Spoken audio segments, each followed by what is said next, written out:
ভালোবাসা সস্তা জিনিস না। সপ্তাহে 2বার ডেটে গেলে বা 10বার আই লাভ ইউ বললেই ভালোবাসা হয় না। টাইমলাইনে প্রতিদিন পোস্ট করলেই ভালোবাসা প্রকাশ পায় না। জানু বেবি সম্বোধন করলে বোঝা যায় না সে আসলেই তোমাকে ভালোবাসে কিনা। ভালোবাসতে কেয়ার লাগে, ভালোবাসতে শেয়াল লাগে। তোমাকে যে আসলেই ভালোবাসবে সে তার দিনের প্রতিটা মুহূর্তের কথা তোমাকে শেয়ার না করে পারবে না। তার ভেতরে খচখচ করতে থাকবে, কথাগুলো বলার জন্য সে উসপুস করতে থাকবে। সবকিছু না বলা পর্যন্ত, সবকিছু শেয়ার না করা পর্যন্ত সে একদম শান্তি পাবে না। তোমাকে যে আসলেই ভালোবাসবে সে তোমার দিনের প্রতিটা মুহূর্তে তোমার কেয়ার না করে পারবে না। সকালে ঘুম ভাঙতেই বালিশের নিচ থেকে মোবাইলটি হাতড়ে বের করে সে তোমার খোঁজ নেবে। ক্লাসের ফাঁকে, কাজের ফাঁকে হঠাৎ তোমার কথা মনে হবে, আচ্ছা সে কি করতেছে এখন। দুপুরে খাবারটা মুখে তোলার আগে সে জিজ্ঞেস করবে তুমি খেয়েছো কিনা। সে ব্যস্ততার অজুহাত দেখাবে না, বরং সে তোমার কেয়ার নিয়েই ব্যস্ত থাকবে। সে শুধু হাসির ইমো আর কান্নার ইমো দিবে না, তোমাকে সত্যি সত্যি হাসাবে এবং তোমাকে সত্যি সত্যি কাঁদাবে, এবং তারপর আলতো করে গাল থেকে অস্ত্রটুকু মুছে দেবে। ভালোবাসা কঠিন না, বরং ভালোবাসার মর্ম বুঝে এরকম মানুষ পাওয়াটাই বড্ড বেশি কঠিন। টাকা পয়সা, গ্ল্যামার, হাজার হাজার ফ্যান ফলোয়ার্স থাকা মানুষটাও কখনো কখনো নিজেকে বড্ড অসহায় মনে করে। হারিয়ে ফেলার কষ্ট তার চোখেও হয়তো অশ্রু আনে। আসলে দিন শেষে ভালোবাসার কাছে আমরা সবাই পরাজিত। আমরা পুরো পৃথিবীর সাথে লড়াই করে টিকে থাকতে পারি। পুরো পৃথিবীর কাছে আমরা শক্তিশালী হলেও ভালোবাসার মানুষটার কাছে আমরা অতি দুর্বল। ভালোবাসার ব্যাপারটাই হয়তো দুর্বলতা। ভালোবাসি ব্যাপারটা না থাকলে হয়তো কোনো পিছুটান থাকতো না। থাকতো না কাউকে হারিয়ে ফেলার কষ্ট, থাকতো না কাউকে না পাওয়ার তীব্র আক্ষেপ। ভালোবাসি ব্যাপারটা এরকম, এক জীবনে যতটা সুখ দিয়ে যায় তার চেয়ে অনেক অনেক বেশি দিয়ে যায় কষ্ট, দিয়ে যায় যন্ত্রণা, দিয়ে যায় কাউকে না পাওয়ার আজন্ম আক্ষেপ, দিয়ে যায় জীবনে মনে রাখার মতো কিছু মুহূর্ত, দিয়ে যায় ভুলতে না পারার মতো কিছু স্মৃতি, যেগুলো আমাদেরকে সারা জীবন বয়ে নিয়ে বেড়াতে হয়। তারপরেও আমরা ভালোবাসি। ভালোবাসি নামক গল্পটা পরিণতি পাবে না জেনেও আমরা প্রত্যেকে চাই আমাদের জীবনে এই অসমাপ্ত গল্পটা থাকুক। ভালোবাসার জন্য যে ছেলেটি উন্মাদ ছিল, এখন সে ছেলেটি পুরোপুরি নীরব হয়ে গেছে। ছেলেটি এখন আর মোবাইলে মেসেঞ্জারের দিকে চেয়ে থাকে না। যে মানুষটি প্রতিটা কথায় জং ধরানো মিথ্যে কথা বলতো, তার কথা এখন আর মনে পড়ে না।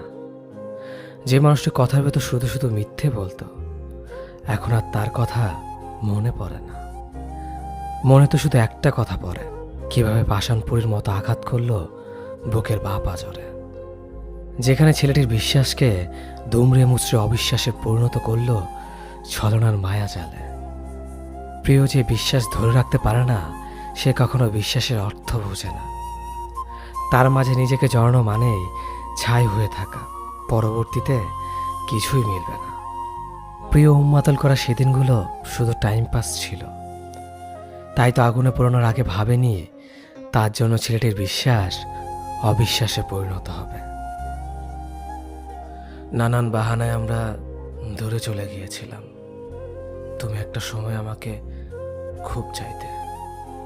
সময়ের ব্যবধানে নিজেকে তোমার কাছে একদম সস্তা করে দিয়েছিলাম। মানুষ যেটা খুব করে চায় সেটা সে একবার পেয়ে গেলে তার প্রতি আকর্ষণ কমতে শুরু করে। এটা একটা শর্তের মতো, এটা সবার ক্ষেত্রেই হয়।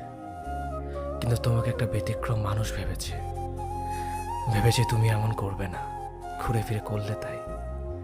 নিজের আত্মসম্মান যা নষ্ট হয়ে যায় সেটা সে আর ফিরিয়ে আনতে পারে না। তেমনি যে আমি তোমার মতো অকৃতজ্ঞ মানুষের দেখা পেয়ে গেছি, আমি আর অকৃতজ্ঞ হতে পারলাম না। নিজেকে তোমার প্রতি কৃতজ্ঞ মনে হয় এখন। আত্মসম্মান হারিয়ে কৃতজ্ঞতা স্বীকার করার মানসিকতা পেয়েছি। আমরা কিছু হারালে কিছু না কিছু ফিরে পাই। সুখ হারিয়ে দুঃখ পাওয়াটাও একটা অর্জন। কত শত মানুষ আছে একটু শান্তিতে কাঁদতেও পারে না। তাদের কষ্টটা ঠিক কোথায় তারা বুঝতেই পারে না। আমি সেদিক থেকে তোমার প্রতি কৃতজ্ঞ। এখন জানি, এখন বুঝি, বেশি সুখে থাকাটা আসলে মানুষের ধর্ম নয়। কাউকে ছেড়ে চলে যাওয়াটাও আমাদের ধর্ম নয়। তবু আমরা কাউকে না কাউকে ছেড়ে আসি, ভুলেই যাই এই একই মানুষটা আমিও হতে পারতাম। স্টেশনে প্রিয়জন ফেলে আসার যন্ত্রণা প্রিয়জনরাই বোঝে। তুমি বুঝলা না, এই ট্রেনও একদিন কোন এক স্টেশনে থামবে। সেখানে দেখা হবে, দেখা হতেই হবে। ট্রেনেরও ঘরে ফেরা লাগে। নিজে চাকরিবিহীন থাকার কারণে প্রেমিকা চলে গিয়ে পরিবারের পছন্দে বিয়ে করলে সে প্রতারক, আর নিজের বোন চাকরিবিহীন প্রেমিককে ছেড়ে পরিবারের পছন্দে বিয়ে করলে বাস্তববাদী। সুন্দর ছেলে অসুন্দর মেয়েকে বিয়ে করলে ভালোবাসা, আর সুন্দর মেয়ে অসুন্দর ছেলেকে বিয়ে করলে টাকার লোভ। কংগ্রাচুলেশন, আপনার মতো মানুষ শুধু মাস্ক ছাড়া কেন, একেবারে বস্ত্রবিহীন হয়ে থাকলেও আপনাদের জীবনেও করোনা ভাইরাস ধরবে না। আপনাদের হিপোক্রাইসি দেখে করোনা ভাইরাসও লজ্জায় নিজেই মাস্ক পরে ঘুরবে। এ কথাগুলো শুধু তাদের জন্য যারা নিজের দোষ ঢাকতে প্রেমিকাকে নিলামে তুলে মানুষের সমালোচনার প্রার্থী বানানোর জন্য। নিজের পছন্দ অন্যের উপর চাপিয়ে দেওয়াটা অন্যায়, অথচ কিছু মানুষ এই বিষয়টা বুঝতেই চায় না। তারা ভাবে নিজের পছন্দটাই সেরা, অন্যজনের পছন্দ নিতান্তই তুচ্ছ একটা ব্যাপার। সবসময় নিজেকে প্রাধান্য না দিয়ে একটুখানি সময় পেলে অপরজনের মনের খবরটাও রাখুন। তার ভালো কিংবা মন্দ লাগার বিষয়গুলো একটু মূল্যায়ন করতে শিখুন। আপনার পছন্দ নীল, তার পছন্দ সাদা, দুজন মিলে নীল সাদার আকাশ হতে ক্ষতি কোথায়? কিন্তু আপনি যদি নীল এবং সাদা রঙের মাঝে শুধু নীল রঙটাকেই শ্রেয় মনে করেন, আপনার এই একরোখা স্বভাবের কারণেই আপনার প্রিয় মানুষটি রোজ কতটা মানসিক অশান্তিতে ভুগছে তার একটু খেয়াল কি আপনি কখনো রেখেছেন? দুজন মানুষের পছন্দ অপছন্দ মিলিয়ে সেসব মানিয়ে নেওয়ার মাধ্যমেই তো একটি পূর্ণাঙ্গ সম্পর্ক গড়ে ওঠে। কিন্তু বেশিরভাগ ক্ষেত্রেই দেখা যায় শুধু একজন ব্যক্তিকেই সবকিছু মানিয়ে নিয়ে চলতে হয়। যেন মনে হয় দাঁতে দাঁত চেপে সবকিছু সহ্য করে সম্পর্কটা টিকিয়ে রাখার দায়িত্ব শুধুই একজনের। অপর ব্যক্তি তো বিশাল আকারের দায়বদ্ধতা অন্যের কাঁধে চাপিয়ে দিয়েই মুক্ত থাকে। পরিচিত সবার কাছে আমি মানুষ হিসেবে কেমন সেটা জানার ইচ্ছে আমার কখনো হয়নি। আমি যেদিন থেকে বুঝেছি একজন মানুষ অন্য মানুষকে তার মানসিকতা অনুযায়ী বিচার করে, ঠিক সেদিন থেকে ভিন্ন ভিন্ন মানুষের ভিন্ন ভিন্ন মানসিকতার কাছে নিজেকে কখনো প্রমাণ করতে চাইনি। আমি দোষ না করলেও যারা আমায় বারবার দোষী বানিয়ে আমার পিছনে হাজারটা মন্দ কথা বলেছে, আমি তাদের নিয়েও কখনো মাথা ঘামানোর প্রয়োজন মনে করিনি। আবার সেই মানুষগুলোই যখন আমার সামনে এসে প্রশংসা করছে, আমি তাদের করা প্রশংসা হাসি মুখে গ্রহণ করছি, কিন্তু কখনো বুঝতে দেইনি যে তারা আমায় আড়ালে আঘাত করেছে। কারো কাছে আমি হতেই পারি মন্দ কিংবা ভালো, তবে আমি নিজের কাছে কেমন সেটা জানাটাই মুখ্য বিষয়। আমার দ্বারা কি কারো কোনো ক্ষতি হয়েছে? আমি কি কাউকে ঠকিয়েছি? কিংবা আমার আচরণে কারো চোখ বেয়ে অশ্রু গড়িয়ে পড়েছে কিনা? হ্যাঁ, প্রতিনিয়ত এসব প্রশ্ন আমি নিজেকে করেছি, কারণ আমার সবসময় মনে হয় আমি মানুষ হিসেবে কেমন সেটার বিচার আমারই করা উচিত। অন্যরা আমাকে আমার মতো বুঝবে না। তাই আমার সম্পর্কে কে কি বলেছে না বলেছে সেটার প্রাধান্য দেওয়া উচিত বলে মনে করি না। আমি তো জানি আমি কেমন।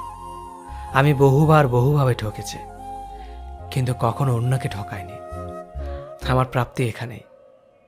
আমার কোনো বিষয় নিয়ে অনুশোচনা করার প্রয়োজন নেই অনুতপ্ত হবার কোনো কারণ। সব কিছুর বিনিময়ে আমার জীবনের সবচেয়ে বড় পাওয়াটাই হচ্ছে প্রশান্তি। রোজ ঘুম ভাঙে এক বুক প্রশান্তি নিয়ে। জীবনে সব কিছু পেতেই হবে বিষয়টা কিন্তু এমন নয়। মন জুড়ে মানসিক শান্তি না থাকলে পাওয়াগুলো বাদ দিয়েই ভালো থাকা যায়। 5 বা 6 মাসের একটা প্রেমকে আমি কখনোই ভালোবাসা বলবো না। ওটা দুজন মানুষের মাঝে এক ধরনের বিশেষ সম্পর্ক মাত্র। একজন মানুষকে চিনতে বুঝতে অনেক সময় লাগে। হুট করে কাউকে চেনা জানা যায় না। আর নতুন একটা সম্পর্কের প্রথম 3-4 মাস আপনি শুধু অপর মানুষটার ভালো দিকগুলোই দেখতে পাবেন। সময় যত যাবে তার আসল দিকগুলো আস্তে আস্তে প্রকাশ পাবে, কারণ অভিনয় বেশি দিন করা যায় না। আর সম্পর্কের শুরুতেই যারা মনে করে সে অনেক ভালো, আমাকে অনেক ভালোবাসে, সে সবার থেকে আলাদা, কিছুদিন যেতেই সে বদলে গিয়েছে। সে আগের মতো কথা বলে না, সে আগের মতন এই ধারণা আসতে বেশি সময় লাগে না। তাই 5-6 মাস পরে যখন একটা প্রেম ভাঙে, তখন শুধুমাত্র একটা সম্পর্কই ভাঙে, কারণ ভালোবাসা কখনো ভাঙে না। যদি সত্য ভালোবাসেন তবে সময় নিন, সময় দিন। তার ভালো মন্দগুলো মিলিয়ে তার সাথে থাকতে পারবেন কি না নিজেই যাচাই করে দেখুন। ভালোবাসার মানুষের কাছে কখনো কিছু লুকোবেন না, তাকে সব সত্যি বলুন। আপনি যা তার কাছে সেটাই প্রকাশ করুন, কারণ সততার ভালোবাসা পরিপূরক। ভালো থাকুক প্রতিটি ভালোবাসা। পৃথিবীতে কোনো মানুষই পুরোপুরি পারফেক্ট না। এই সহজ সত্যটা মেনে নিলেই সম্পর্কগুলো অনেক সহজ হয়ে যায়। মানুষটা একটু বেশি বেশি রাগ করে। আপনার যদি মনে হয় এটা একটা খারাপ দিক, ভেবে নিন না, পৃথিবীতে কোনো মানুষই পুরোপুরি পারফেক্ট না। মানুষটা একটু বেশি বেশি সন্দেহ করে। যদি এটাকে খারাপ দিক মনে হয়, ভেবে নিন, পৃথিবীতে কোনো মানুষই পুরোপুরি পারফেক্ট না। মানুষটার গায়ের রং একটু কালো, ভেবে নিন, পৃথিবীতে কোনো মানুষই পুরোপুরি পারফেক্ট না। মানুষটার হাইট একটু কম কিংবা একটু মোটা, ভেবে নিন, পৃথিবীতে কোনো মানুষই পুরোপুরি পারফেক্ট না। এরকম বলতে গেলে আরও অনেক উদাহরণ পাওয়া যাবে। পৃথিবীতে কেউ কোনোদিন তার ভালোবাসার মানুষটাকে কিংবা জীবন সঙ্গীকে পুরোপুরি পারফেক্ট রূপে পায়নি, কোনোদিন পাবেও না, পাওয়া সম্ভবও না। যদি সত্যিই তাকে ভালোবেসে থাকেন, তাহলে তার খারাপ দিকগুলো মেনে নিয়েই ভালোবাসতে হবে।